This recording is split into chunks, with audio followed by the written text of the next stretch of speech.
Shavua Tov à tout le monde. Shavua Tov à tous ceux qui visionnent. Regarde, nous sommes le 15 Kislev. Yudke, le nom de Hachem. Sûrement qu'on va essayer d'extraire de ce nom Kadosh les deux premières lettres du tétragramme, de la lumière, le Yud et le He, c'est 15. Et Yud, c'est sagesse, Chorma, et He, c'est Bina, intelligence. L'intelligence et la sagesse lui appartiennent. On lui demande à Hachem toujours de nous nourrir, qu'on puisse être comme des nourrissons qui allaitent des saints de Akadosh Baruch Hu. Béni, saint béni soit-il,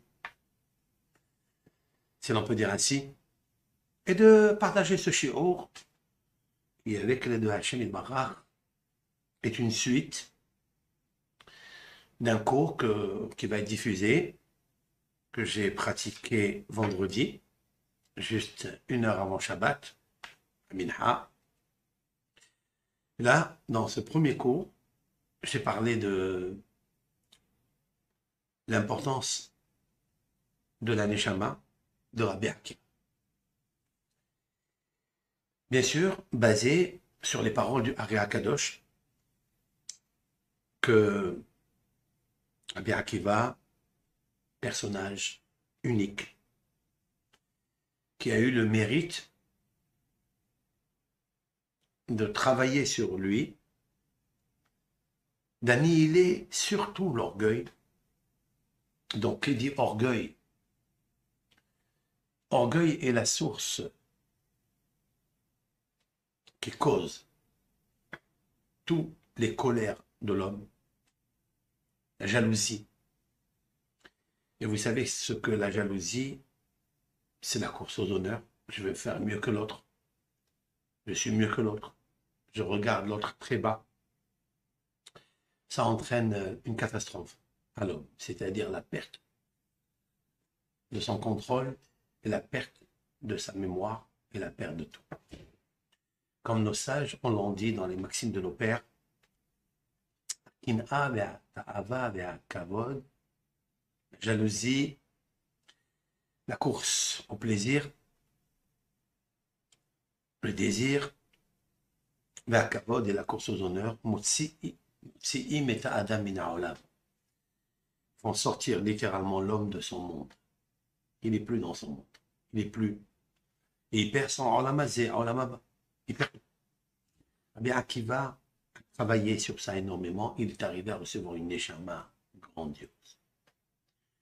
C'est la neshama lumière qui interprète tout ce qui est dit dans la Torah écrite, ce qui est dit dans la Torah orale, tout ce que Moshe Rabbeinu a entendu de Hachem Yitbarach.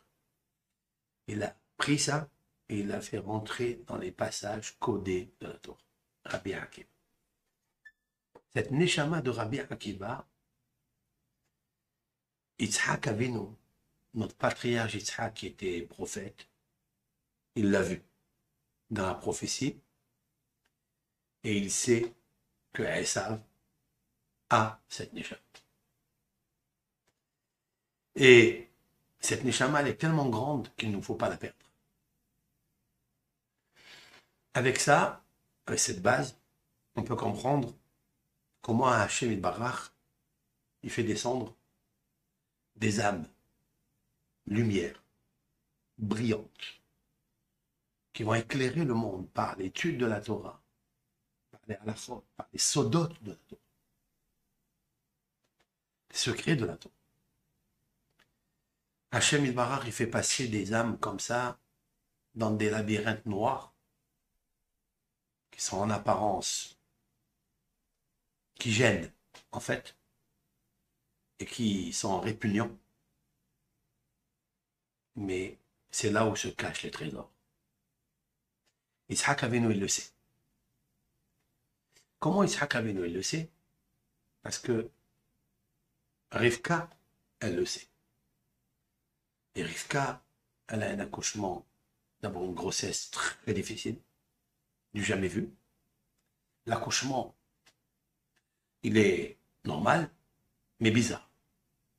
C'est que le premier, il sort admoni tout rouge, poilu. Coloqué à dire, il est complètement poilu. Et après cela est sorti Yatsahil, est sorti son frère. Et sa main tient le talon de Issab. Elle l'appelait Yaakov. Et qu'il disait Yitzhak, il l'appelait Yaakov. Et qu'il disait Akadosh Baruch Hu, qu'il l'appelait Yaakov. Tandis que Issab, tout le monde l'a appelé Issab parce qu'il était assoui, disent nos sages, il était fait complet.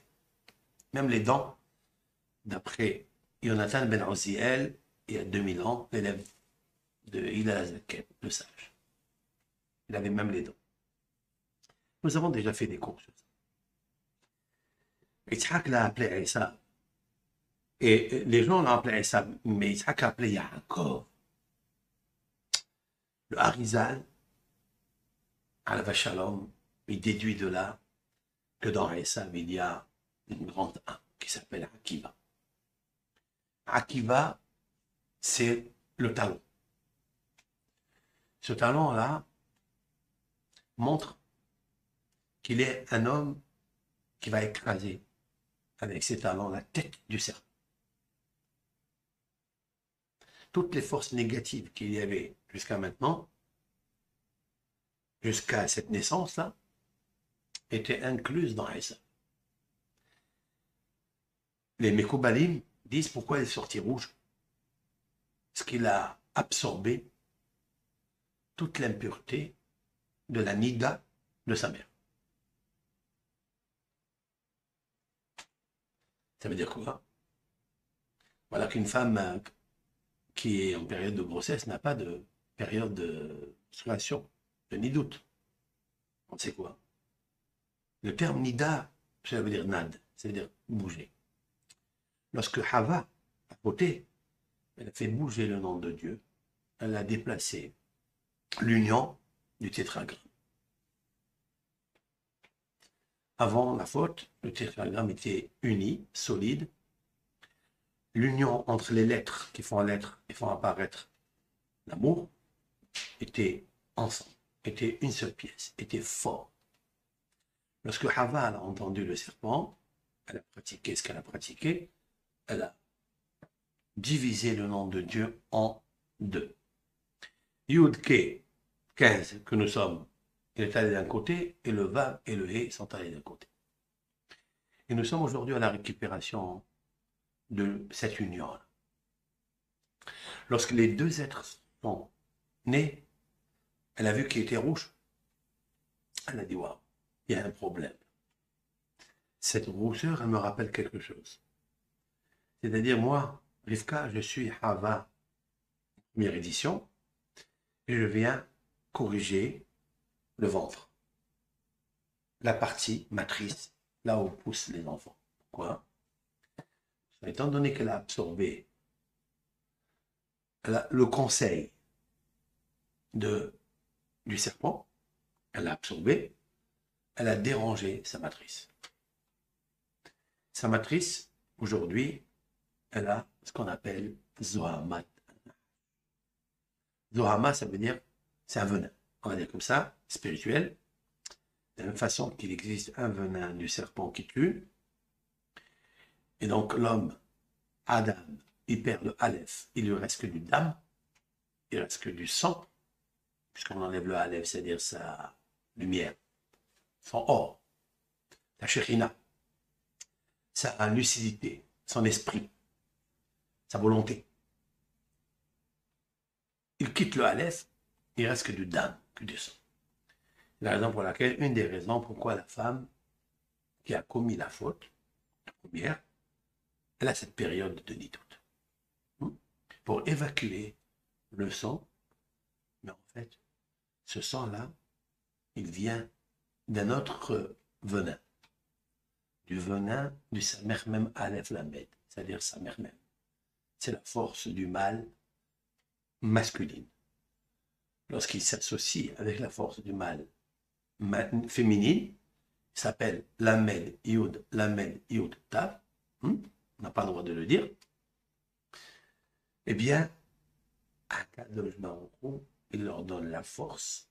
C'est comme ça que c'est pour introduire du venin spirituel dans la femme et l'homme. Et à cause de ça, il ne peut pas acquérir des niveaux pour lesquels il est né. Parce que l'homme, il est né pour acquérir des perceptions extraordinaires au point de s'attacher à l'amour et l'essence de l'amour, à Kadosh Baruch Hu. Mais aujourd'hui, il ne peut pas parce que cet amour s'est subdivisé en 1000 parties. Il s'aime, lui, il n'aime pas l'autre, il est égoïste, il veut que lui. Sa vision, elle voit que ce qui l'intéresse. Comme la femme, quand elle a vu que le fruit il était beau, etc., c'était une perception, un fantasme, etc., etc. Ok. Maintenant, Rivka, elle le sait. Et comme ça se bouscule, il sort rouge, il dit, c'est pas normal. Ça veut dire qu'il a tout pris, il a mis doute de sa femme, c'est-à-dire l'impureté intromise par le serpent matériel et le serpent spirituel. Et elle sait que la souffrance de la punition que l'Éternel a dit à Hava, Harba Harbe, Etzvoner Veheroner, Ve'etzev Teldi Banim, j'explique. Je multiplierai ta souffrance dans l'accouchement, dans la grossesse. Ok. Eh bien, elle est en train de s'accomplir chez elle. Clair. Très bien. Maintenant, le second, il sort. Et le second, il touche avec sa main, Viado, Ohezet. Et sa main, elle touche, elle touche comme si elle voulait prendre quelque chose de son grand frère. On appelle ça Be'akev Esav, c'est-à-dire le talent de Esav. Ces mots de la Torah, ces deux mots-là, avec l'aide de Hachem, veut dire énormément de choses. Le Harizal en premier, et les ont suivi les autres, c'est que Yaakov, il veut prendre la Neshama qui est à l'intérieur de Esav, qui en fait, elle n'est pas à la tête. Si elle était la Neshama de Rabbi Akiva dans la tête de Esav, il serait plus grand que Yaakov. Et c'est lui qui aurait été le Bechor, le premier-né. Il aurait servi dans le Beth Amikdash de l'époque. Il aurait reçu toutes les bénédictions de son père. Et son père le sait. Qu'est-ce qu'il sait, son père? Il est marqué Vayehav Yitzhak et Esav. Et Yitzhak, il aima Esav qui tsaïd befil. Parce que il lui a apporté, d'après le sens simple, que Rashi rapporte, parce que Esav apportait à Yitzhak du gibier qu'il posait dans sa bouche et qu'il mangeait. Ben, c'est vrai. Pour ça, il aimait Esav. Mais ça, c'est le sens le plus simple. C'est vrai qu'on peut aimer quelqu'un qui nous gâte. Mais ça peut s'adresser à nous. Mais s'adresser à Yitzhak Avinu, ça sera très difficile de s'adresser à Yitzhak Avinu. Yitzhak Avinu, et la Torah va nous parler de ça, c'est qu'il y a sûrement un sod caché dedans. Le deuxième qu'il y a, c'est que Yitzhak, il va aimer Esav qui tsaïd befil, parce qu'il pensait que Esav était un homme très tzaddik. Et qu'il était strict et rigoureux, parce qu'il lui demandait, papa, comment on fait la dîme du sel, comment on fait la dîme de la paille, alors que ce sont deux aliments, deux éléments pour lesquels on ne fait pas la dîme. Alors Yitzhak, il s'est dit, tiens, mon fils, c'est un chacham, il veut la Torah, il veut faire bien. Mais Rivka, elle savait que c'était tout ça du cinéma et de la flatterie, son père. La troisième explication, je vais m'arrêter là, c'est que Yitzhak, il savait ce que je viens de dire maintenant. Vayehav Yitzhak et Esav qui tsaïd befiv. C'est quoi tsaïd? Il avait du gibier dans sa bouche. C'est quoi le gibier? Alors j'ai dit comme ça. La valeur numérique de tsaïd, on va calculer ensemble. Parce que les mots ont leur résonance, ont leur nucléaire. La numérique de tsaïd, qui veut dire gibier, Sadi, c'est 90. Yud, c'est 10, ça fait 100. Après, Dalet, c'est 4, ça fait 104. 104, c'est quel chiffre? 104, c'est un bon chiffre. Il y a beaucoup qui montent à la Torah. Il dit, j'offre 104 euros. C'est quoi? C'est la valeur numérique, 4 fois le nom de Hachem. Oui? Ishaq, il a dit que dans Esav, il y a toute la Torah entière. La Torah écrite et la Torah orale. Kitsaïd Befib. C'est quoi Befib? Torah chez Béalpé. La Torah orale. C'est ça le grand gibier qu'il y a dans la bouche de Esav. Et c'est quoi ça? Eh bien, ce gibier-là, c'est la Torah orale que va écrire Rabbi Akiva. Rabbi Akiva va nous écrire une Torah extraordinaire. Cette Torah-là sera la Torah de la Mishnah. D'accord? Alors voilà pourquoi Ishaq, il a aimé Esav. Tu sais pourquoi il est rouge? J'ajoute maintenant. Tu sais pourquoi il est rouge? Il est sorti rouge? Parce que la Torah écrite, c'est du noir sur du blanc. Mais la Torah orale, c'est du rouge sur du blanc. Pourquoi? Parce que la Torah orale est très difficile à étudier. Il faut beaucoup peiner pour étudier le Talmud. Énormément peiner. Ce n'est pas tout le monde qui est grand dans le Talmud. On est grand dans les commentaires de Paracha, du Chumash. Mais connaître, avoir une maîtrise et une connaissance parfaite sur la Mishnah, sur les traités de la Mishnah, sur les traités de la Gemara, très difficile. Très, très, très dur. Pourquoi? Pourquoi c'est difficile? Essaye. Tu vas voir pourquoi. Il y a tellement de paramètres, tellement de connexions, tellement de cheminement intellectuel. Très, très difficile. Il faut s'asseoir. Ça, Yitzhak, il le sait que Esav aura un grand problème. Parce que pour acquérir le Talmud, la Torah orale, il faut s'asseoir. On ne peut pas faire des courses dans le champ, des courses dans tous les sens. La chasse. Il faut s'asseoir pour connaître le chasse. Le chasse qui prend Shisha Sidré dans l'acrostiche. C'est pour ça qu'on dit le chasse. Le chasse, c'est l'acrostiche, l'acronyme de Shin Samer Shisha Sidré. Ce sont les 6 sédarim qui sont compilés par les Mishnayot et traduites par la Gemara. Ça, il faut s'asseoir. Et là, Yitzhak a un grand problème avec Esav. C'est que Esav, la Torah nous dit immédiatement, ils ont grandi. Qu'est-ce que fait Esav? Il va dans les champs. Ish yodea tzaïd, ish sadeh. C'est quelqu'un qui va dans les champs. Mais Yaakov, ish tam yoshev oalim. Yaakov, il est assis en train d'étudier la Torah.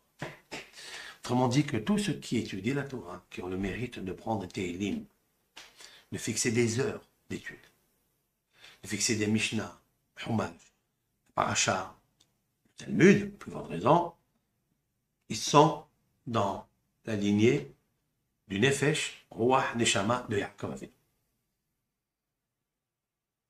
Et ceux-là, ils peuvent transmettre la Torah à leurs enfants, à leurs élèves et au monde aussi. Pourquoi? Parce qu'il s'est assis. J'ai toujours dit que le dernier rabbin du Talmud s'appelle Rav assis. Et pour devenir Rav, il faut être assis. Et Yaakov était assis, Dieu. Il faisait son Dieu. Bien entendu, c'est toujours tendu d'étudier, mais après, tu te régales. Après, tu ne peux plus quitter le Talmud. Après, il est agréable pour toi. Celui qui n'étudie pas le Talmud n'a rien compris dans le Chumash. Rien. Qui est la personnalité nucléaire qui va, comme je l'ai expliqué dans la vidéo que vous verrez avec l'aide de HM1, avant cela, c'est une préface que j'ai faite. Alors, c'est Rabbi Akiva. Et d'où est sorti Rabbi Akiva? C'est ça qui est incroyable de Esav. Pourquoi? Parce que Esav, il avait une influence dans sa parole terrible. Saïd Bessiv, cette influence qui était dans sa parole, elle provenait de la tête positive que Yitzhak avait, que Abraham avait, que Adam Arishon avait, que Shem avait. Shem, que Noah avait.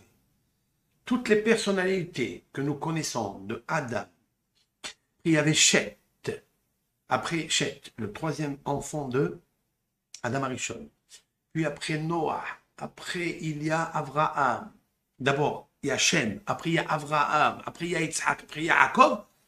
Normalement, le premier qui est sorti rouge, c'est pour nous dire que cet homme-là, il est puissant dans la Chokhma du Talmud.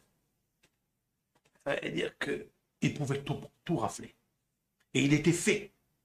Il était fait dans un monde d'action.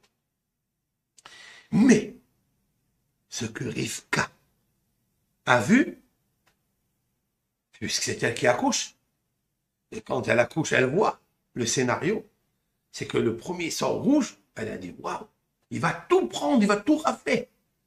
Qui est cet homme? Qui est cet enfant que j'ai? Et le deuxième qui sort avec la main sur le talon, elle dit, il y a un problème.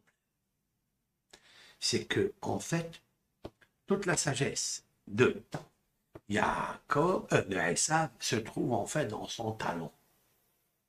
Elle ne se trouve pas dans sa tête. Qu'est-ce que faisait Yitzhak tout le temps? Quand son fils lui a apporté le gibier, il faisait quoi?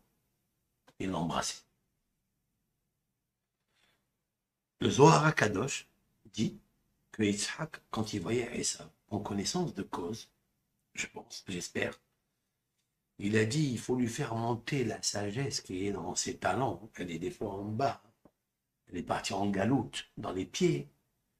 Eh bien, il faut lui faire la monter dans la tête.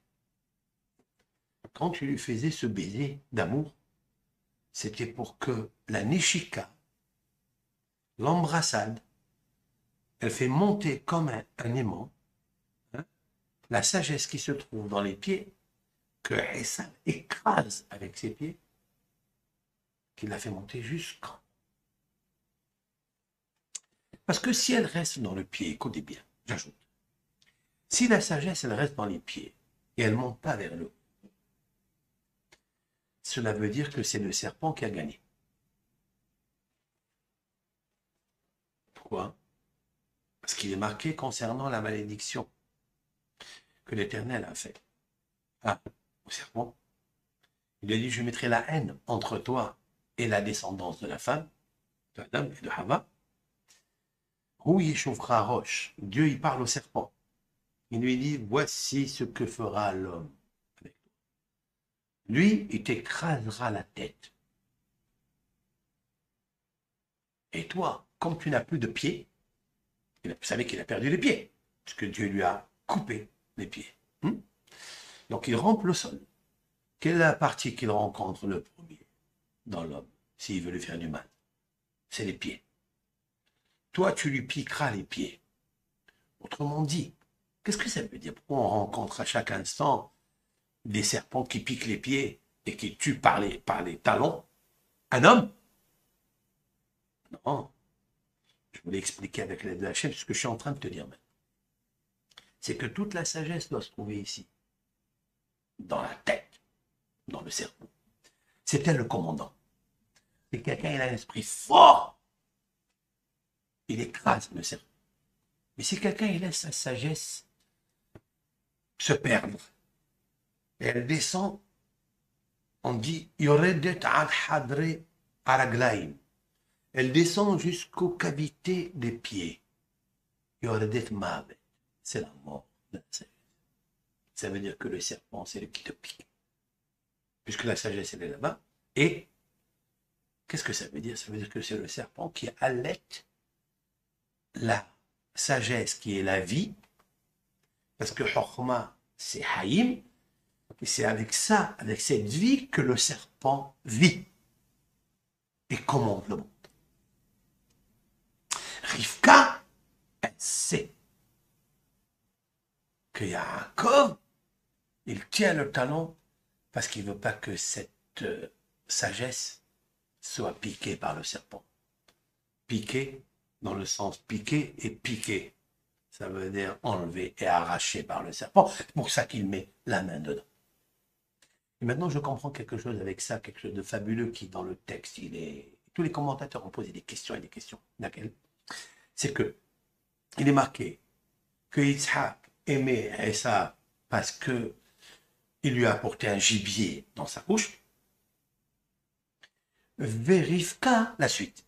Ohevet et Yaakov. Et Rivka aimait Yaakov. Et quoi? Pourquoi? À cause de quoi? Pour quelle raison? Nous prive de la raison. Et tous les commentateurs, l'un et l'autre, ma réponse, avec l'aide de Hachem, on n'a pas besoin. Elle a donné la réponse et la raison. Verivka ohevet et Yaakov. Yaakov. C'est quoi Yaakov? Ce que je viens de t'expliquer. Pourquoi il a mis le talon dedans, la main? Il a pris sa main, il l'a posé sur le Hakev. C'est pour ça qu'il s'appelle Yaakov. Parce que le Yud, c'est la sagesse. Le Yud, il était sur le talon. La sagesse de Adam Arishon.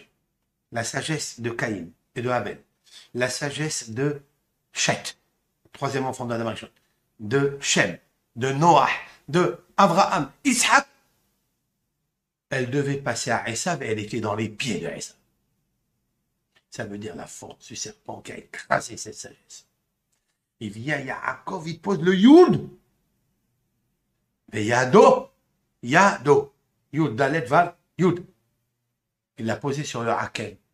Ça veut dire qu'il sait que la sagesse, elle se trouve dans le talon. Il tient le talon, il dit ne t'échappe pas, n'échappe pas. Je ne veux pas que le serpent y touche. Voilà pourquoi elle est. Tu as compris? C'est une explication extraordinaire. Maintenant, ça avait grandi, il fait ce qu'il fait. Puis Yaakov, il lui prend le droit d'aînesse. C'est légitime, il lui a vendu le droit d'aînesse pour un plat de lentilles. Pantin rouge.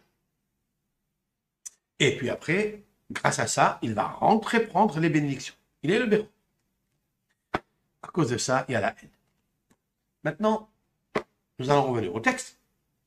Alors, gardant cet esprit, cette matrice, qui est une introduction, nous allons comprendre toute la paracha de Vaishlach grâce à ça. D'abord, une question.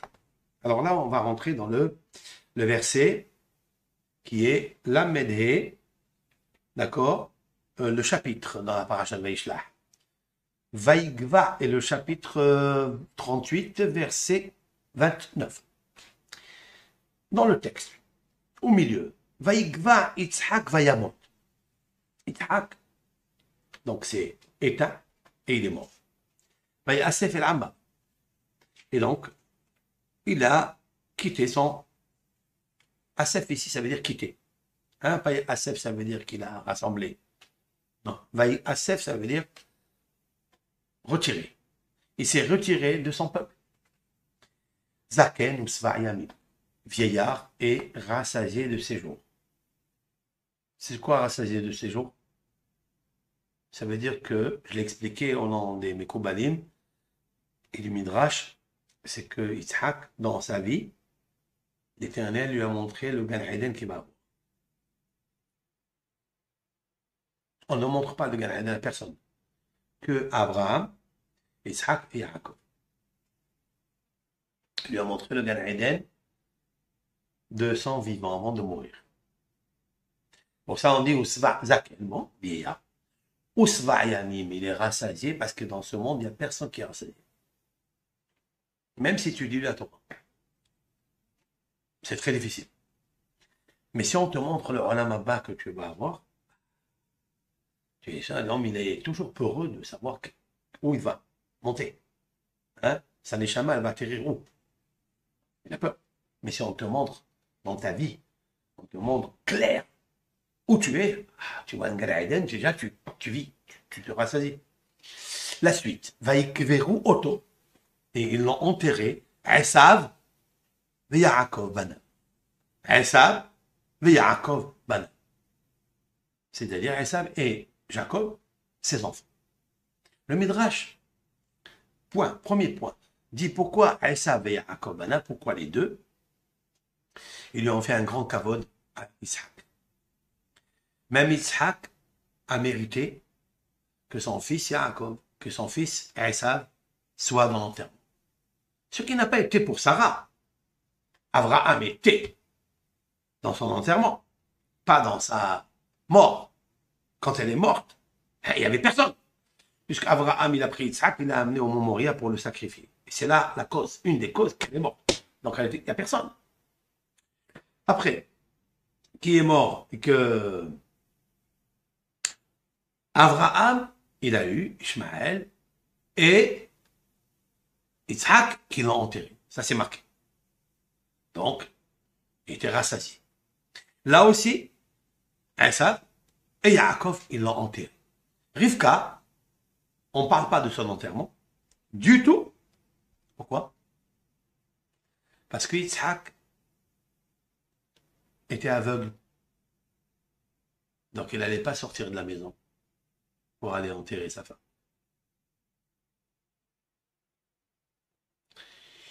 Yaakov, il était où? Il est parti chez Lavan. Donc, qui va rester ici? On est resté Israël. Qui est resté? Ça. Rivka, son mari, il est aveugle, il reste cloîtré à la maison. Pourquoi il est considéré moralement comme mort? Parce qu'il reste cloîtré à la maison. Yaakov, il est en train de fabriquer la procréation des Shvatim. Qui est-ce qui est resté en Eretz Israël? Esav. Esav, elle a dit Rivka, je ne veux pas être enterré en plein jour. Elle a dit, ne cite même pas l'enterrement. Ne me cite pas dans l'enterrement du tout. Ils l'ont enterré la nuit, en cachette. Il y avait ni Esav, parce que si c'est en plein jour, qu'est-ce qu'il va dire les oraisons funèbres? C'est Esav. Qu'est-ce qu'ils vont dire les gens autour de Rivka, devant le cercueil, devant la défunte? Qu'est-ce qu'ils vont dire les gens? Ils vont dire la bouche de Esav qui a allaité des seins. Je ne sais pas mes termes, hein? C'est le terme du Midrash. La bouche de Esav à Racha, qui connaissent, tout le monde sait qui est le malin, le malicieux, le Ramaï, le Racha. Il avait un très mauvais renom.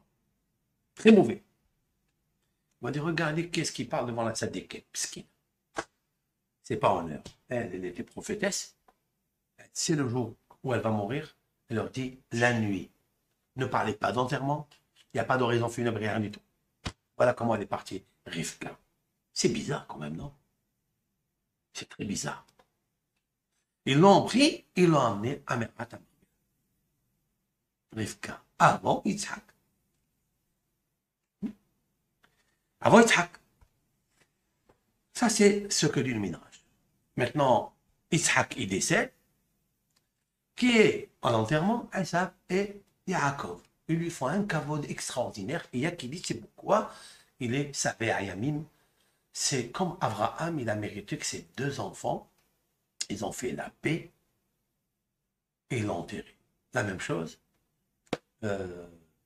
Isaac, il a la joie, il est rassasié de bonheur parce que ses enfants, les deux, ils se sont réconciliés, comme nous allons le voir dans la paracha où Yaakov, il a fait tout un stratagème pour que Esav se réconcilie avec lui. Il l'a embrassé, Ils l'ont enlacé et ils ont pleuré ensemble. Ils ont pleuré pour beaucoup de choses. On verra sur quoi ils ont pleuré. Et donc, ils l'ont enterré ensemble. Voilà ce que on peut dire dans le Midrash. Mais ma question, elle est la suivante. Et que je n'ai pas trouvé de commentaire pour l'instant. Que ce soit Rabbi Ibn Attar ou Ramban ou Sforno, personne ne parle de cette question que je vous pose. Esav ve Yaakov. On a devancé Esav à Yaakov. Vous savez que dans la Torah, la primauté et le protocole du kavod est très important. D'où je le sais, du Midrash qui dit que lorsque Abraham est mort, Vaikveru Oto, Yitzhak et Ishmael. Yitzhak et Ishmael. Yitzhak était le plus jeune que Ishmael. Ishmael avait 13 années plus que Yitzhak. Donc le premier-né de Hagar, d'Abraham, de Hagar, l'égyptienne, c'est Ishmael. Le deuxième, qui est Yitzhak, de Sarah, qui est le Bechor de son père. Ishmael Bechor de sa mère, Hagar, et Yitzhak le Bechor de Sarah.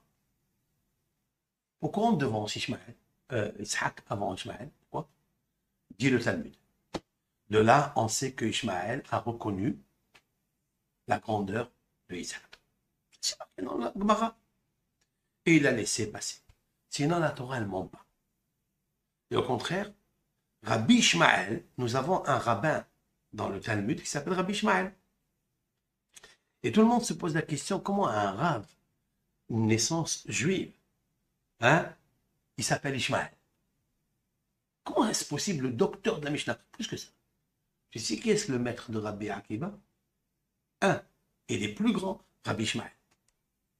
C'est lui qui lui a enseigné la Kabbalah à Rabbi Akiva. Il avait deux, Rabbi Eliezer Agadol, Ben Orkanos, et Rabbi Ishmael. Oui, c'est le maître de Rabbi Akiva. Vous savez pourquoi Rabbi Ishmael, il s'est fait appeler Rabbi Ishmael? Parce qu'il a dit, j'ai appris de Ishmael, le fils d'Abraham, de savoir reconnaître le Hémet, la vérité.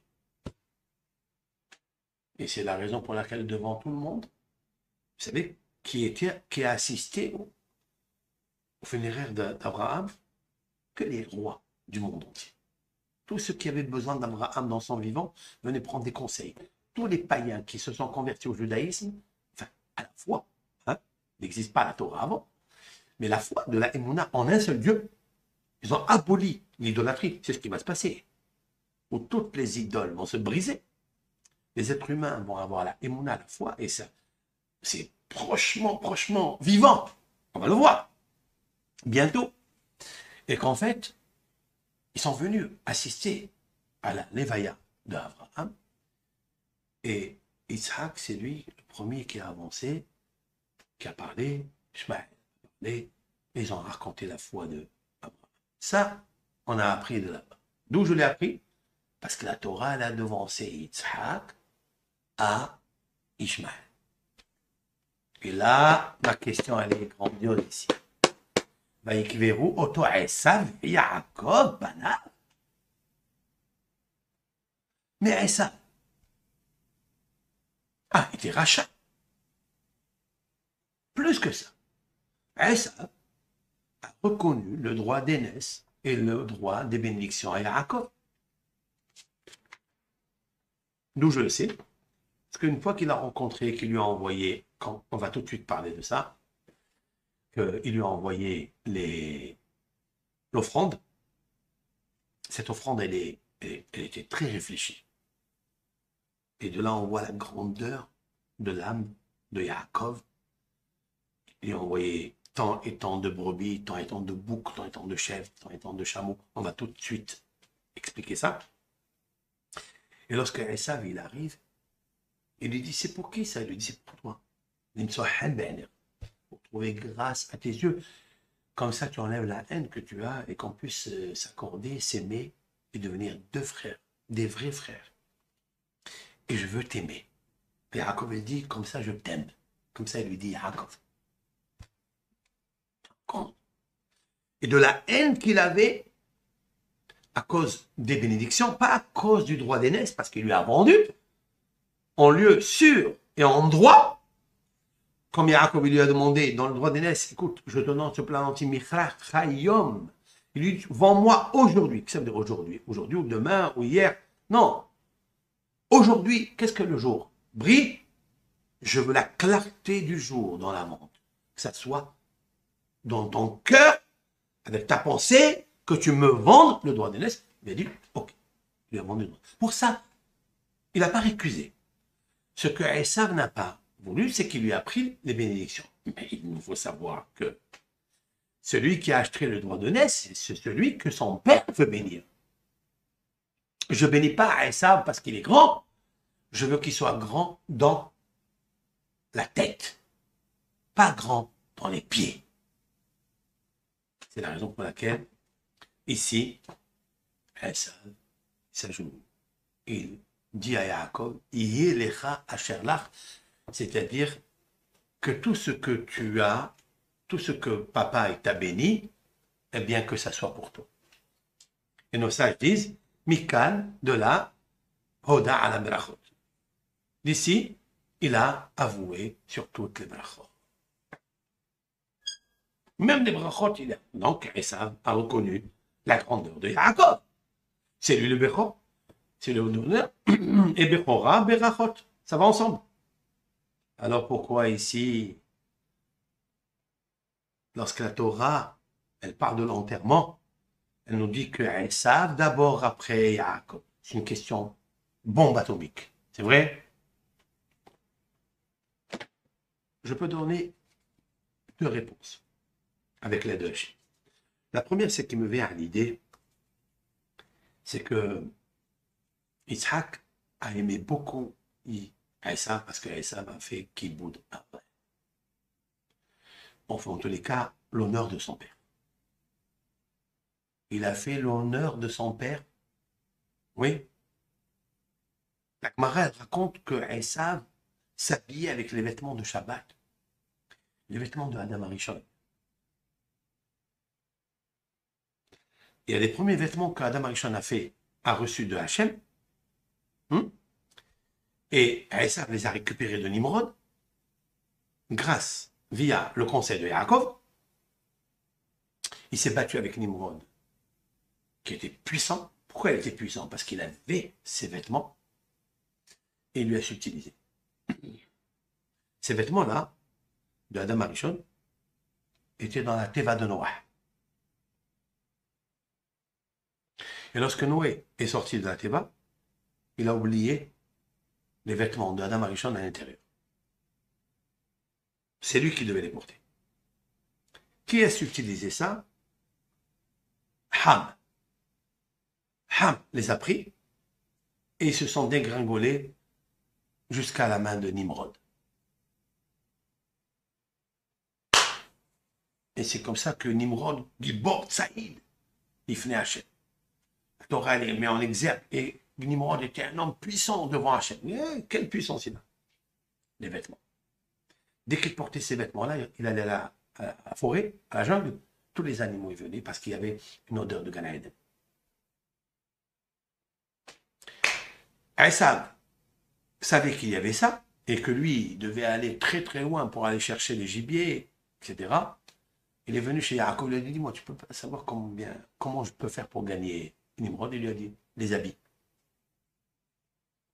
Alors il lui a enlevé les habits, il s'est battu avec lui, et avant de se battre, lorsque Nimrod il a enlevé ses vêtements et les a posés sur un rocher, Esav a couru vite, il a presque essayé de courir, il a pris les vêtements et les a posés, il a arraché la tête de Nimrod. Voilà ce que nos sages ont raconté.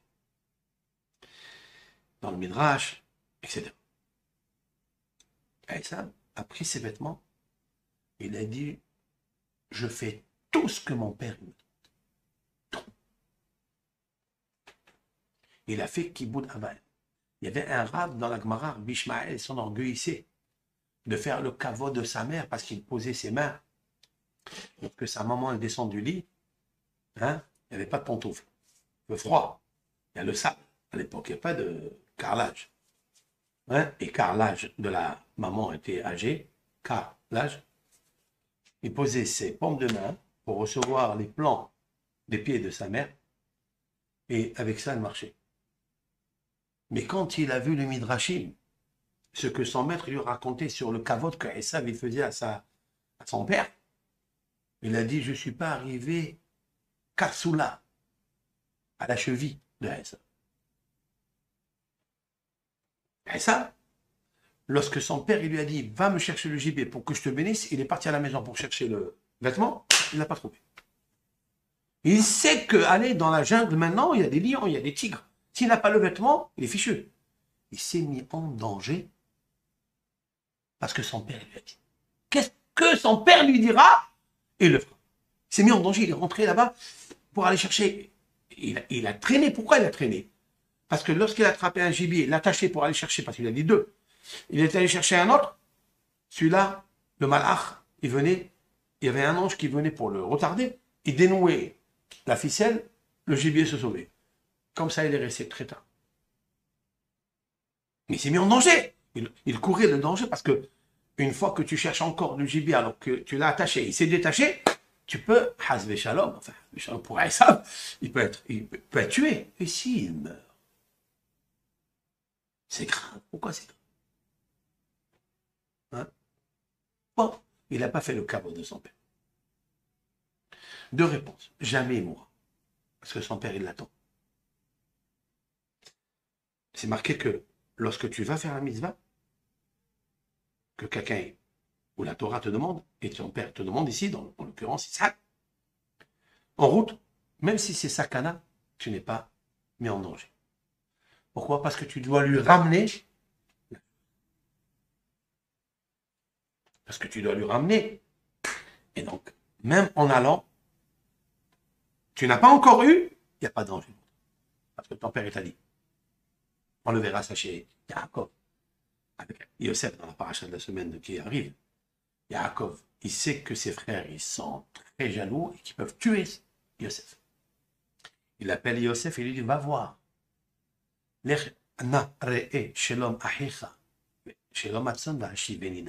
J'explique. Va voir la paix de tes frères et la paix du troupeau et ramène-moi les rapports. Pourquoi il a dit ramène-moi? Parce qu'une fois qu'il a fini la mitzvah, il a fini? Il dit non, la mitzvah n'est pas finie, il faut qu'il la ramène. Ça, c'est la première réponse. Mais la deuxième réponse, pourquoi il ne peut pas mourir avec ça? Parce qu'il a en lui la neshama de Rabbi Akiva d'abord. Et il a la neshama de Rabbi Meir Ba'alanes. Et il a la neshama de Antoninus, le romain. Parce que tous ces trois-là, il y a d'autres. Tous les convertis qui vont se convertir au judaïsme, qui vont devenir des lumières en Torah, ils sortent de Esav. Mais d'où? Du talent de Esav. Ils sont là-bas et ils les écrasent quand il va à la chasse. Maintenant, il faut les faire monter en haut, sur la tête. Il faut les faire monter. Alors Esav, il a amené le gibier à son père. Il faisait tout le kavod, il se met en danger. Et bien, il y avait Esav qui tsaïd, parce que Esav, il était très aimé, parce que son père goûtait le gibier de son fils. Maintenant, Yaakov, il sait tout ça. Et Yaakov, même s'il est le Bechor, même s'il est le premier-né, même s'il a les bénédictions, même s'il est tzaddik, il fait très attention à ne pas remuer la colère de Esav. Surtout dans le domaine de la primauté du kavod protocole qu'il faisait à son père. Attention, attention. Yaakov Hacham. Hacham Meod. D'accord? Il a laissé son frère. Parce que cette mitzvah d'enterrer le mort, il y a deux mitzvahs. Il y a la mitzvah de kavod de corps de son père et la neshama de son père. Alors, Yaakov ici, mais en deuxième. De droit, c'est lui. Mais là, il a dit, je viens de faire la paix avec mon frère. Yaakov, Ça va avouer que je suis le plus grand, que je mérite moi les bénédictions, mais attention de lui remuer la colère.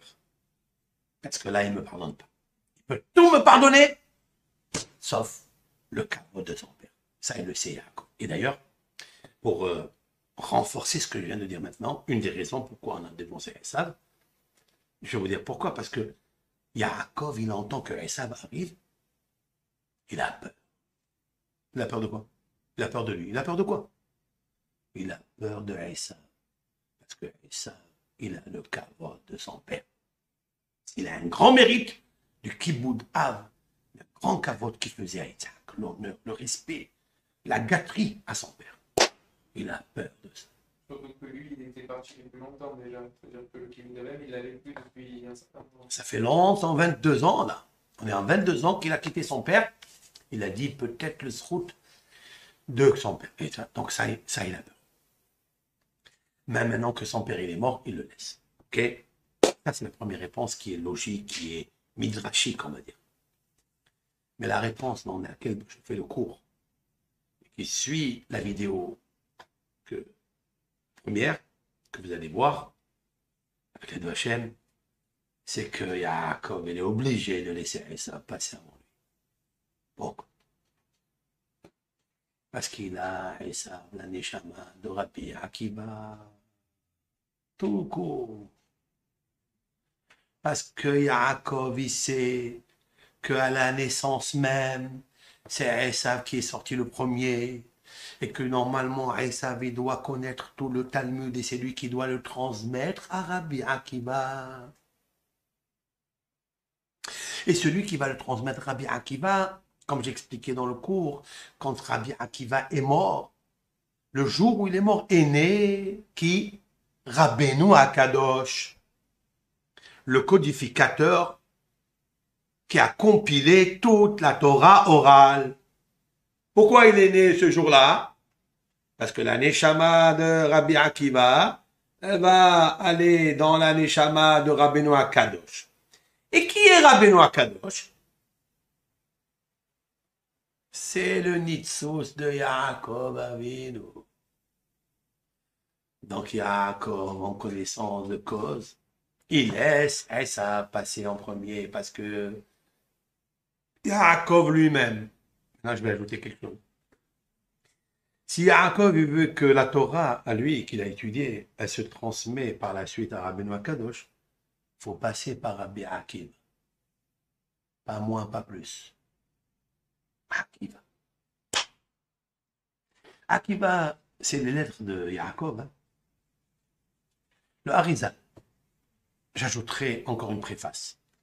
Il a dit, dans l'écouter chasse, c'est pas écrit dans Sha'ar Kavanot, Sha'ar Gilgolin, c'est écrit dans l'écouter chasse. Le Hari a écrit quelques plumes dans le chasse, dans le Talmud, sur des anecdotes du Talmud, il a ajouté des petites notations. C'est là où il dit, on va voir dans Parashat Vayhi. Parashat Vayhi, quand Yaakov Avinu va commencer à bénir les enfants, avant de quitter ce monde, il bénit Yosef. Et il va dire à Yosef, Moshav, Etan Moshavecha, etc. Il le bénit et il dit comme ça. Il dit Midé Abir Yaakov, Misham Ro'e Even Israël. Midé, de la main, Abir Yaakov, le fort de Yaakov, c'est-à-dire Dieu. Dieu, il t'a sauvé, à toi Yosef, de ne pas avoir commis la faute et commercé avec la femme de ton patron, la femme de Potiphar, qui s'appelle Zéléra. Tu n'as pas commis grâce à qui? Grâce à Abir Yaakov, le fort de Yaakov. C'est qui Abir Yaakov? Le fort de Yaakov. Le Hari Akadosh, il dit, Rabbi, Abir Yaakov, c'est vraiment, vraiment les lettres de Rabbi Akiva. Tout simple. Abir, tu entends? Tu prends le Aleph, le premier, tu le mets avec Yaakov, ça fait Akiva, comme ça s'écrit avec un Aleph. Et il reste le mot Rabbi. Rabbi Akiva. Point à la ligne. Il a dit le Harizal. Ici, il y a deux mots dans la Torah qui se collent. C'est un nom, un prénom ce prénom, je vais les voir un jour. C'est qui? C'est Rabbi Akiva. De là, Rabbi Akiva, il est de la Neshama de Yaakov. Oh, ça veut dire quoi? Ça veut dire que Yaakov, il a pris ça du talon de Esav. C'est clair, clair et net. Il ne faut pas laisser la chokhma en bas. Il faut la faire monter en haut. C'est pour ça que Yitzhak, il a embrassé la tête de Esav pour, comme une ventouse spirituelle, bien sûr, faire monter l'amour. On peut l'expliquer d'ailleurs, c'est même peut-être là une méthodologie. Que quand vous voyez un enfant qui n'est pas ouvert, qui n'est pas aimé, il est bloqué quelque part, il est coincé quelque part, on peut apprendre de Yitzhak qu'il faut embrasser le front, la fontanelle, là où on pose les téphilines de son enfant, de cet enfant. Le père ou la mère, l'enfant attend ça. Comme si on va ouvrir la fontanelle là où se pose le cerveau et là où se posent toutes les lumières et toutes les obscurités qu'il y a dans l'enfant. Les stress, la lumière, la joie, tout se pose là-bas. Lorsque le père ou la mère montre à l'enfant l'amour et le charge par un baiser l'amour, l'enfant dirait il y a une électricité qui passe dans tout le corps.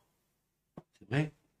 C'est ce qui lui manquait à Esav. Il lui manquait que cette grandeur qu'il a dans la tête, il l'a perdue puisque sa force, elle se trouve dans les pieds. Et c'est la raison pour laquelle il court à la chasse. Et il n'est pas au Beth Midrash en train d'étudier. Yitzhak a voulu récupérer cette beauté qui est en bas vers le haut. C'est pour ça que Yaakov, il va s'appeler Israël. Qu'est-ce qu'a voulu l'ange? L'ange, il a luxé la hanche. Pourquoi il a luxé la hanche? Parce qu'il voulait faire descendre la sagesse qu'il a ici, qu'il a étudiée en bas, dans le talon. Il s'appelle Yaakov, non? Il veut lui faire descendre la sagesse qui est en bas, en haut, en bas, vers le bas. Là-bas, qu'elle soit enterrée. Et que toute la force positive, qui est le ratson, qui est l'amour, qui est la volonté, eh bien, qu'est-ce qu'elle fait? Elle court. Il va faire court, faire des avérotes. Parce qu'il est vide d'ici. Il a peur de télécommande. Pas de maîtrise, pas de domptage. Donc, tout, il va là-bas et il va courir. C'est vrai? Qu'est-ce que fait Yaakov? Il se bat contre lui. Il lui a luxé un peu la hanche, c'est vrai, parce que les enfants, ils vont se disputer. La hanche, c'est les enfants. Ils vont se disputer comme tous les frères contre Yosef. Ils vont se disputer. Il va y avoir beaucoup de choses qui ne vont pas bien se passer chez Yaakov. Il va lui toucher Dina, qui va être violée, comme on l'a vu dans la paracha, etc. C'est-à-dire la progéniture jusqu'à l'avènement messianique. Mais comment il l'a appelé l'ange? À Yaakov. Il a dit Yaakov. Tu t'appelleras aussi Yaakov, mais je vais t'ajouter un nom. C'est quoi? Israël. C'est quoi Israël? Israël, c'est un sod, c'est un secret. Vous avez le lamed dedans? Israël, oui. Au début, qu'est-ce qu'il y a? Yud. Et à la fin, qu'est-ce qu'il y a? Lamed, li, moi, li, à moi.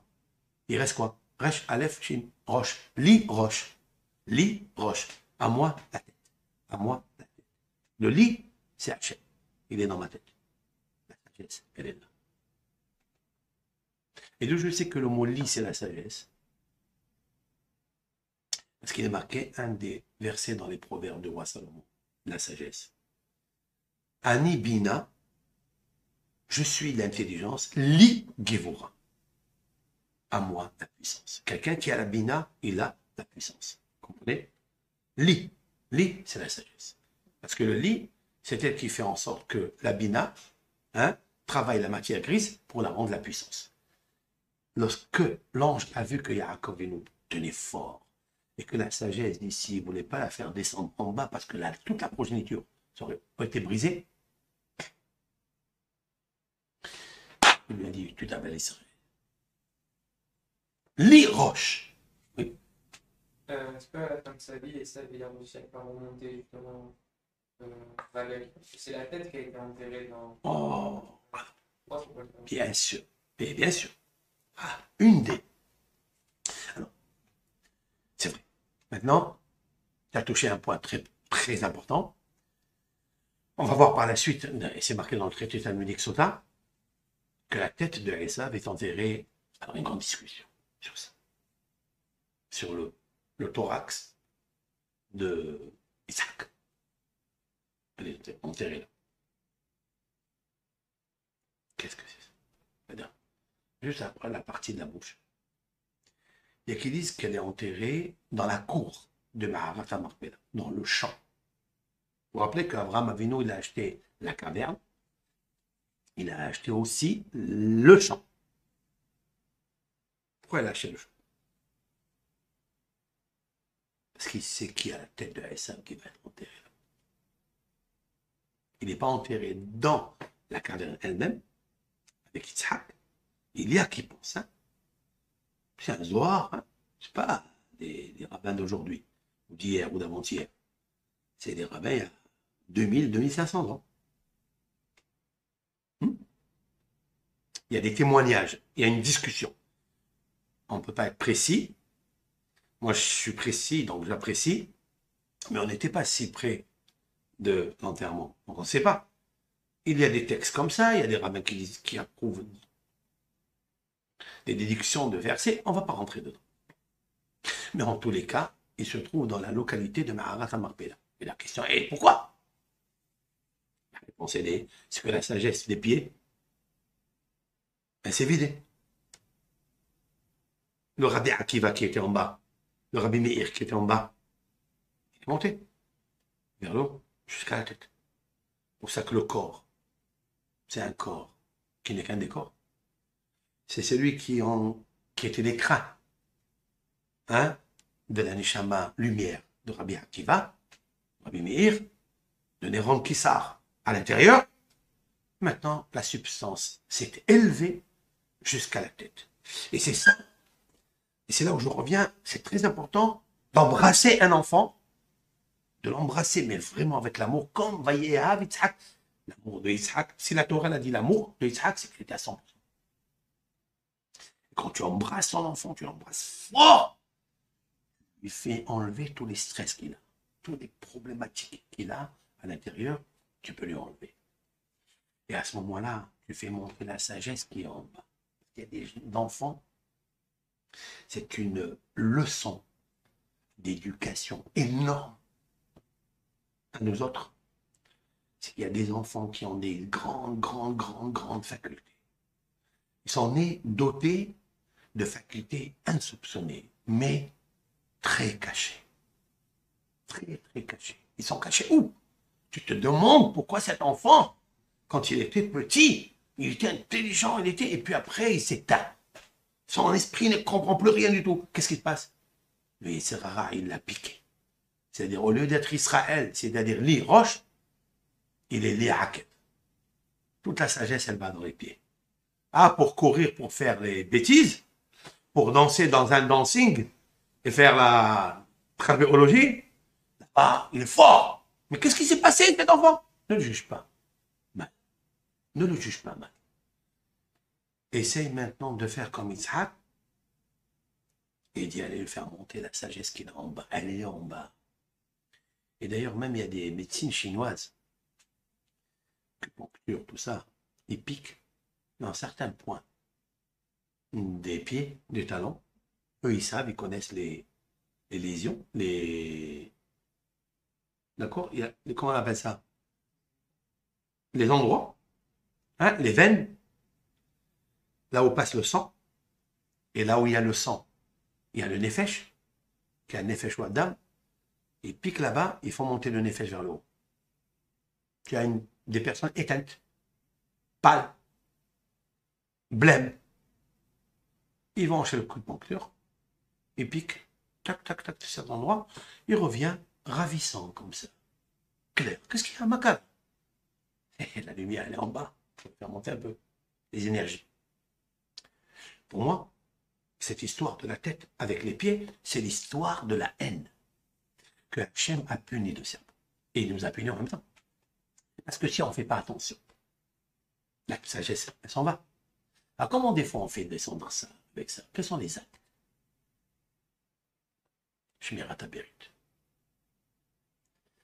Faire attention à l'organe sexuel. Shmirat Haberit. Doucha, Shmirat Haberit.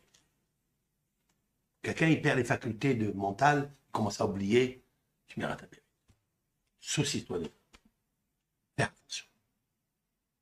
Aussi la consommation des aliments non cachers. Les aliments non cachers, ils ont un venin. Tu ne le vois pas, au microscope, il n'y a rien. Hein. Cacher ou pas cacher, c'est une loi dogmatique. Il n'y a pas de raison. Mais les hachamim ont trouvé une raison. C'est quand tu manges un animal qui est mort de lui-même, comme ça, Nevela, tu rentres, tu achètes un McDonald's, tu achètes un bœuf, ou je ne sais pas quoi, tu te régales. Ou ce qui va te faire ce truc. Tu fais la shrita, tu as fait sortir le sang par la shrita. Le sang, quand il gicle par le trachet artério-œsophage, tu fais sortir le nefesh de la BMA. Le nefesh, c'est l'âme de la BMA, c'est sa conception, sa vision, son habitude, ses mœurs. Tout est dans le sang. Hein? Le guigoul aussi. Aussi, il y a le problème de Gilgul, sans parler de ça. Juste médicalement, on le sait ça. Tu te fais sortir le sang par la shrita. Si tu le tues avec un couteau ou qu'elle meurt seule, tout le sang de la BMA, il reste dedans. Il s'infiltre dans les membres, s'infiltre dans la chair. Tu manges cette chair. Tu ne manges pas la chair seulement, qui est la texture, tu manges aussi l'âme qui est dedans. Sans parler de Gilgul, je ne veux pas parler de ça. Tu manges le sang. Et dans ce sang, tu manges l'âme de l'animal. Alors, qui était cet animal? Est-ce qu'il était agressif? Est-ce qu'il était...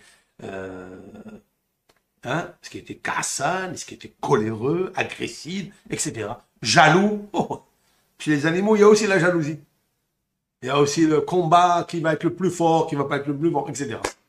Tu manges ça, malheureusement. Et ça, quand tu le fais rentrer, ça, le sang, il circule dans tout, il va dans le foie. Et à cause de ça, quand l'âme, elle n'est pas bonne, eh ben, le foie, il perd la foi.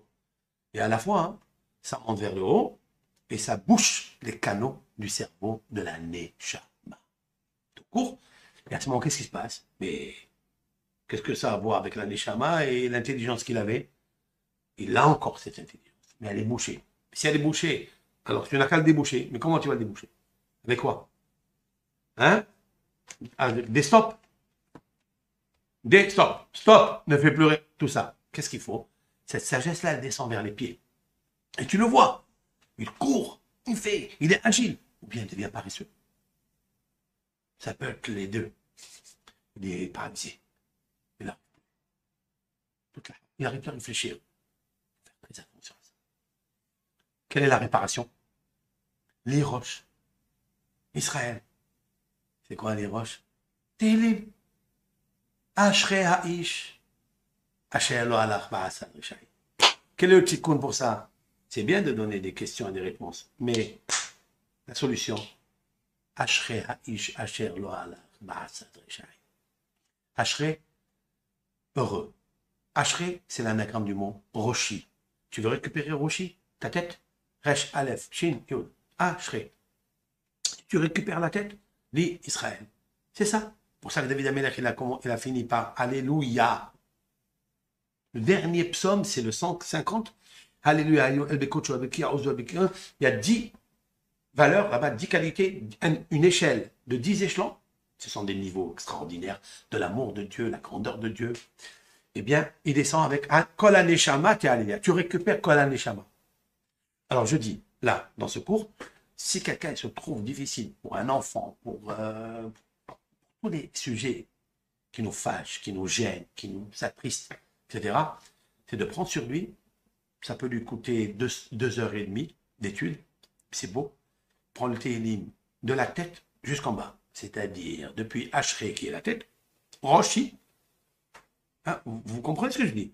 Que le premier mot c'est Ashrei. Et le premier mot c'est l'anagramme du mot Roshi, ma tête. Comment je récupère ma tête? Ça veut dire mon âme. Avec quoi je termine? Quelle est la queue? La tête. C'est ça. Mais le ekev, le talon du télim, c'est le 150e. Oui. Et là-bas, c'est marqué Kol HaNeshama Tehalelia Alléluia. Pourquoi elle termine avec Kol HaNeshama?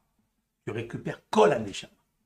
Si des fois, tu as une intelligence au tiers, ou au quart, ou à la moitié, ou aux trois quarts, il te manque quelque chose. Commence tout le télim, lis, mais ne parle pas. Au moment où tu lis ces télim de HKZ, tu parles pas. Tu éteins ton portable, tu t'isoles à la synagogue ou la Hadara, si c'est des femmes qui étudient seules. Tu étudies deux télim, tu verras comment la tête elle revient. Il y a tellement des lumières électriques qui passent dans ton corps. En fait, j'allais dire que lire les télim, c'est recevoir le baiser de David ou de Isaac ou de Moshe. C'est quoi un baiser? C'est se coller. Mais c'est ça que tu fais. Tu te charges avec l'électricité, qui est l'électricité de la Torah, de Téhélim. D'accord? Voilà donc un petit cours.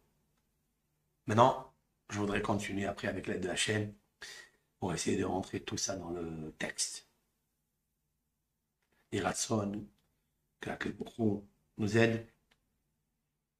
Et le cours numéro 3 que je voudrais faire, c'est expliquer comment Yaakov a réussi à faire monter le Rabbi Akiva, Neshama, les intelligences, Mitzotzot Kedusha, à l'intérieur de Haïssa qui était dans les pieds, comment il a réussi à les faire monter dans la tête. Ce qu'on a vu ailleurs, c'est qu'il l'a embrassé. Il va l'embrasser, mais ce baiser-là, il y a beaucoup à parler dessus, et c'est ça, avec l'aide de Hachem, je voudrais diffuser un autre chiro pour la prochaine fois. Kolto.